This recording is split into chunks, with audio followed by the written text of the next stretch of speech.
NFL is shelling out $765 million to fund medical exams and other concussion-related compensation for former players. Well, Dr. Steve Fagans is the VP of Medical Affairs at Mercy Health. He's here with us today.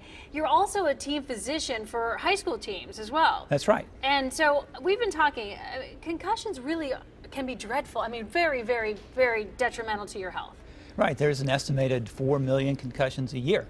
Probably half of which we identify. And so there's now some new laws and things like that for us on the sidelines to keep kids out and actually have a graduated return to play so that they can do so safely. All right, before we get more into that, when it comes to these NFL guys, we really are seeing severe brain trauma from concussions, right? Yeah, so there's a brain bank which checks brains.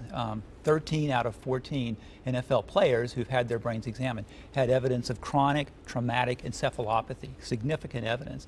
Now, most of those players died with a dementia or something like that, but it's pretty significant. And that's where some of that fund will go towards to help them and to get more research. And it will help these kids growing up. Most of us, we have kids at home. We want them to play football, or do we? I mean, do we really want them getting out there and smacking heads with other kids? Well, contact sports can be played safely as long as we follow the rules.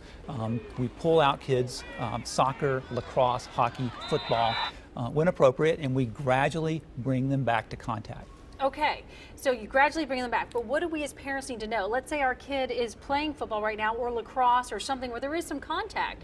What are we looking for when our kids come home from practice at night? Maybe they've had a mild concussion. Yeah, so by the new law, in addition to parents, coaches and officials and everyone are required to look for certain symptoms and actually trained to do that in addition to the athletic trainers and the physicians.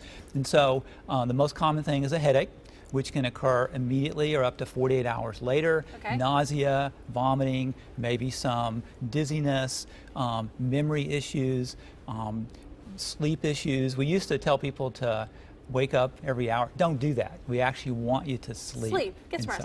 What point do we say, okay, we need to go to the doctor? Yeah. Well, you have to now. If you play even a youth sport. But let's say they're home and they somehow escaped the coach's eye, and now they're showing signs. At what point do we as parents go, we got to go to the doctor right now? A change in your kid.